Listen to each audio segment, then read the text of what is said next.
Welcome back to Tea Break.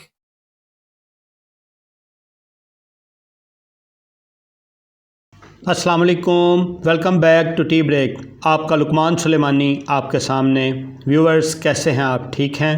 उम्मीद है इंशाल्लाह ठीक होंगे। व्यूअर्स, आप लोगों के साथ आज की बहुत बड़ी न्यूज़ जो कि आप लोगों को भी पता है कि बल्ला पीटीआई को वापस मिल गया। पेशावर हाई कोर्ट ने पीटीआई को एक दफ़ा फिर से रिलीफ देते हुए बल्ला पीटीआई को वापस कर दिया।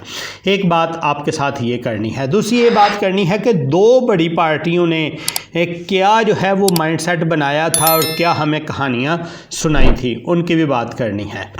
चलें, इससे पहले कि तफसील की तरफ जाएं, आप लोगों से रिक्वेस्ट करते हैं कि चैनल को सब्सक्राइब कर लें और बेल के बटन को ऑन कर लें।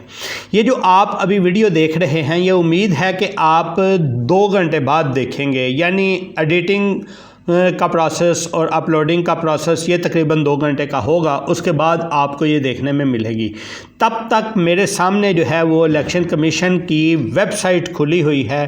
तब तक मैं आपको बताता हूँ कि आज जो फ़ैसला हुआ, पेशावर हाई कोर्ट ने जो फ़ैसला किया कि बल्ला पीटीआई को वापस मिल जाए, वो अभी तक इसके ऊपर शो नहीं हो रहा।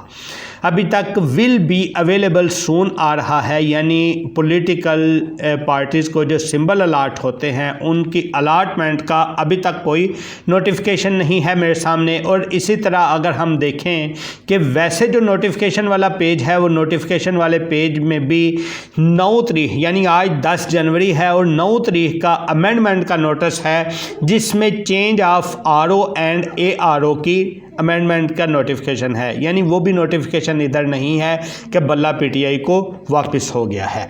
चलें, ये सारी बात मैंने की क्यों आपके साथ, वो इसलिए की कि देखें, आज जैसे ही पेशावर हाई कोर्ट में ये फ़ैसला हुआ कि बल्ला पीटीआई को वापस मिल जाए, तब पीटीआई के सीनियर वकील जो हैं अली ज़फ़र साहब, उन्होंने डिमांड की थी पेशावर हाई कोर्ट से कि फ़ैसले के 15 मिनट के अंदर अंदर जो है वो ये बात इलेक्शन कमीशन अपनी वेबसाइट के ऊपर लिखे और वेबसाइट के ऊपर लिख के नोटिफिकेशन इशू करे, ताकि ये बात वाज़ेह तौर पे क्लियर हो जाए कि अब इसके ऊपर कोई किसी किस्म का इबहाम बाकी नहीं रहा। लेकिन वो अभी तक हम देख रहे थे कुछ ऐसा भी नहीं है। हाँ, हम दूसरी साइड पे आते हैं। दूसरी साइड ये है कि अभी भी इलेक्शन कमीशन के पास ये इख्तियार है कि इलेक्शन कमीशन के यही फैसले को लेके उधर जाए सुप्रीम कोर्ट में और सुप्रीम कोर्ट में इसको चैलेंज करे। लेकिन वो चैलेंज तो बाद में करेगी। जो अली ज़फ़र साहब का बात थी, अली ज़फ़र साहब की जो डिमांड थी, उस डिमांड के मुताबिक अभी सबसे पहले जो है वो इनको इधर नोटिफिकेशन अपलोड करना था, अपना लेटर इशू करना था, उसके बाद जो है वो बाकी बातें होनी थी। चले, इसी के साथ साथ अगेन दोबारा आप लोगों को पहली दफ़ा कह रहा हूँ कि वीडियो शायद पहले भी कभी कहा हो, याद नहीं, लेकिन वीडियो को एंड तक ज़रूर देखिएगा। बहुत अहम चीज़ें आपके सामने आने वाली हैं। सर्दी बहुत ज़्यादा है, स्कूल खुल चुके हैं, बच्चे स्कूल जा रहे हैं। आज पहला दिन था, बहुत ज़्यादा सर्दी थी, धुंध वगैरह नहीं थी, ख़त्म होगी, लेकिन ठंडी हवाएं जो है वो चल रही हैं। ना चाहते हुए भी आप लोगों के सामने कोशिश करते हैं कि हम थोड़ा सा इजी बैठें, लेकिन इजी नहीं बैठ सकते। जो है वो सर्दी है अच्छी खासी। देखें, हाथ आप देखें किस तरह से जो है वो, अगर आप स्किन देख सकें ना, तो यानी बहुत सर्दी है। अच्छा, चलें हम बात करते हैं सर्दी की। तो ये एंजॉय करने वाली भी चीज़ होती है और नहीं। अच्छा, कल एक सवाल मेरे सामने आया था और सवाल भी आप लोगों को बता दूं कि ये सर्दी और गर्मी, बहुत ज़्यादा सर्दी और बहुत ज़्यादा गर्मी जो है, ये कह लें आपके दोज़ख के सांस की निशानियां हैं। यानी दोज़ख 2 सांस लेती है, एक बहुत ठंडा और एक बहुत गर्म, ये उसकी भी जो है वो होती है। बहरहाल हमें अल्लाह ताला से शिद्दतों की पनाह मांगनी चाहिए। तो चलें जी, फिर दोबारा से वो मैं बात आपको करता हूँ कि देखें, वो जो 2 कहानियाँ आपको बतानी थी ना, जो 2 पॉपुलर पार्टीज़ ने हमें बताई, वो क्या थी। एक कहानी तो ये हमें बताई गई, कोई 1.5 साल पहले या पौने 2 साल पहले हमें ये बताया गया कि देखें, ऐसा है कि पीटीआई का प्रोग्राम है कि वो उस वक़्त के DGISI जनरल फैज़ हमीद साहब के साथ मिलकर इक़्तिदार को संभाल लें और कम से कम जो है वो 15 से 20 साल तक इक़्तिदार को अपने पास रखें और इधर उधर जाने ना दें, और वो ताहयात जो है वो देते जाएं, आर्मी चीफ़ को एक्सटेंशंस देते जाएं। एक बात हमारे सामने जो है वो हमें ये कहानी सुनाई गई, और दूसरी तरफ हमें जो कहानी सुनाई जा रही है वो ये कहानी सुनाई जा रही है कि देखें, ये जो कहते थे ना कि हमने ये कर दिया वो कर दिया,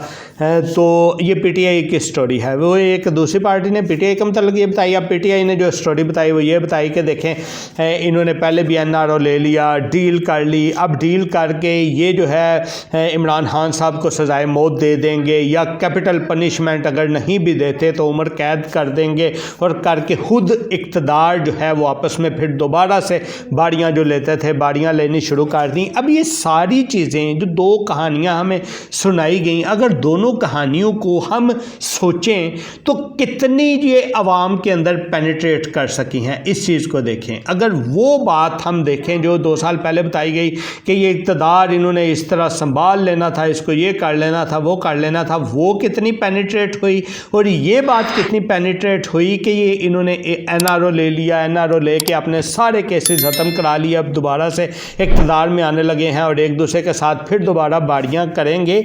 ये सारी चीज़ें कितनी पेनिट्रेट कर गई अवाम के अंदर, ये चीज़ देखने वाली चीज़ है।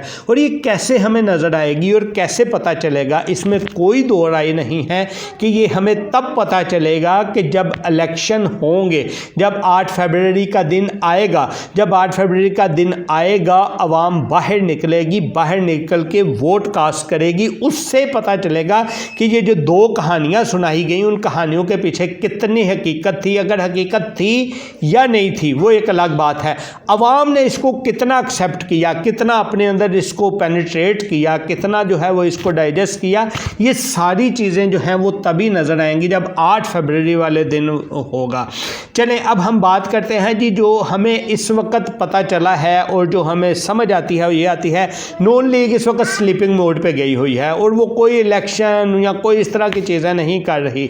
हो सकता है, और सुनने में ये भी आया है कि अपनी 17 जनवरी से वो अपनी ये चीज़ शुरू करेंगे और नवाज शरीफ साहब दौरे भी करेंगे और अपने सारे जितने भी कैंपेन है उसका आगाज़ भी करेंगे। लेकिन दूसरी तरफ हम देखते हैं कि जैसे पंजाब और मैं फेडरल की बात कर रहा हूँ, बाकी इर्द गिर्द जो भी है वो तो है ही है। पीटीआई जो है वो टेलीथॉन करती है अपनी फंड रेजिंग के लिए, यानी कुछ ना कुछ भी एक्टिविटी करती है। तो होता ये है कि पूरे मुल्क में एक, क्योंकि इनको मेरा ख्याल है शायद 9 मई के वाक़यात की वजह से उन्हें फ्री एंड फेयर जो है उस तरह कंपेन करने की इजाज़त तो ना मिले, क्योंकि ज़ाहिरी बात है एक वो माइंड सेट जो उन्होंने अवाम को दिया और बना, उस सब से कुछ ना कुछ लगता भी यही है कि अब उनके ऊपर ये पाबंदियाँ रहेंगी। लेकिन जब वो इंटरनेट के ऊपर भी जाते हैं तो इंटरनेट जो है वो पूरे मुल्क का ख़राब होना शुरू हो जाता है, वो भी ये चीज़ चल रही है। लेकिन उनकी एक्टिविटीज़ कम से कम नज़र आती हैं। ये इधर नून लीग की तरफ एक्टिविटी, कुछ अर्सा पहले एक जलसा जो है वो नज़र आया था, इनका शहबाज शरीफ साहब ने किया था, लेकिन उसके बाद कुछ भी एक्टिविटीज़ नहीं है। ठीक इसी तरह जब हम देखते हैं इलेक्शन कमीशन को, तो इलेक्शन कमीशन ने देखें 8 फरवरी को इलेक्शन तो करवाने हैं, आपको भी पता है, हमें भी पता है, लेकिन उन इलेक्शन करवाने में अभी तक कोई हमें प्रॉपर हलचल नज़र नहीं आती। बार बार शेड्यूल में अमेंडमेंट्स हो रही हैं। हाँ, एक और चीज़ आपको इधर बताते चलें कि डेली बेसिस पे थोड़ा थोड़ा सा तो आता है कि उस जमात को ये वाला लाट हो गया, उस जमात को ये लाट हो गया, उसके कागजात नामजदगी, वो भी लिस्ट अभी तक जो है वो अपलोड नहीं हुई। अगर वो लिस्ट भी अपलोड हो जाती वो भी हम आपके साथ शेयर करते। लेकिन कुछ पता यही चला है कि जितने भी कागजात नामजदगी पीटीआई के मेन स्ट्रीम जो हैं उन लीडर्स उनके रिजेक्ट हुए थे, वो आहिस्ता आहिस्ता आहिस्ता एक्सेप्ट होने शुरू हो गए हैं। जिनमें अगर हम शेर अफजल मरवा साहब की बात करें, उनके भी एक्सेप्ट हो गए, उस्मान डार साहब की वालदा जो हैं उनके भी एक्सेप्ट हो गए।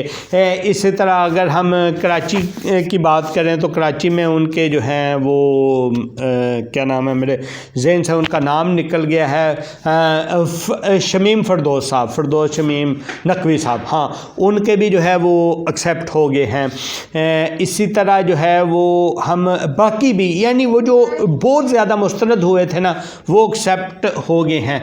ये एक कुछ चीज़ें चल रही हैं। एक दूसरा जो पॉइंट ऑफ व्यू वो ये भी चल रहा है कि कुछ हल्के ऐसे हैं वो चाह ही नहीं रहे कि इलेक्शन हो, इलेक्शन डिले चाहते हैं वो। जैसे अगर हम बात करें तो देखें सेनेट में भी एक करारदाद पेश हुई, वो करारदाद हालांकि वो ठीक है 13 मेंबर और 14 मेंबर की थी, लेकिन वो एक ट्रेंड वो भी साथ में चल रहा है। देखें क्या होता है और क्या नहीं होता। हम भी आपके साथ साथ हैं, देख रहे हैं, आप भी ऑब्ज़र्व करें। लेकिन उम्मीद है जी इंशाल्लाह जिस सुप्रीम कोर्ट की बात करें तो सुप्रीम कोर्ट में काजी फ़ाइज़ ईसा साहब बहुत इस चीज़ के ऊपर जो है वो एक शद्दोमद के साथ कह लें आपके इसके ऊपर हैं कि 8 फरवरी को उन्होंने इलेक्शन करवाने ही करवाने हैं। उम्मीद है कि इंशाल्लाह उनकी ये ख्वाहिश पूरी हो जाएगी और हमारी भी यही ख्वाहिश है कि जल्दी जल्दी मुल्क में इलेक्शन हो ताकि मुल्क में एक हर निज़ाम की एक स्टेबिलिटी आए। अभी तक कोई स्टेबिलिटी हमें फाइनेंशियल स्टेबिलिटी नज़र नहीं आती, फाइनेंशियल के अलावा देखें एक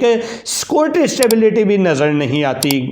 कुछ दिन पहले ही जो है वो वो कोयटा में एफसी का वाक़या हुआ, फिर अभी ये इस्लामाबाद में जो है वो आप देख लें कि लास्ट जुमे वाले दिन एक जो है वो आलिम को जो है वो कत्ल कर दिया गया और डिफरेंट और स्ट्रीट क्राइम की भी सूरत हाल वो नहीं है। बाकी सारी प्राइस कंट्रोल जो है वो भी सूरत हाल कोई बेहतर नहीं है। ये सारी चीज़ें उम्मीद है कब बेहतर आएंगी जब एक कोई भी प्रॉपर गवर्नमेंट हो। प्रॉपर गवर्नमेंट कोई भी हो हम उसको खुशामदीद कहेंगे क्योंकि वो गवर्नमेंट कौन बनाता है, वो हम अवाम ही है ना। देखें वोट की ताकत से हम बनाते हैं, वोट की ताकत से हम जमात इस्लामी को जिता देते हैं तब भी ठीक है, पीटीआई को जिता देते हैं तब भी ठीक है, नून लीग को जिता देते हैं तब भी ठीक है, पीपी को जिता देते हैं तब भी ठीक है।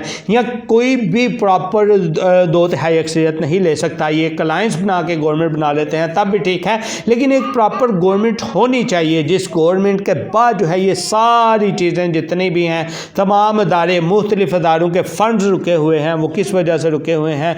कुछ लोगों के सरकारी मुलाजमीन की तनख्वाहें रुकी हैं और प्राइवेट सेक्टर में कोई पूछने वाला नहीं है। ये चीज़ें कब बेहतर होंगी? जब तभी बेहतर होगी जब एक पावरफुल गवर्नमेंट हमारे ऊपर बैठी होगी।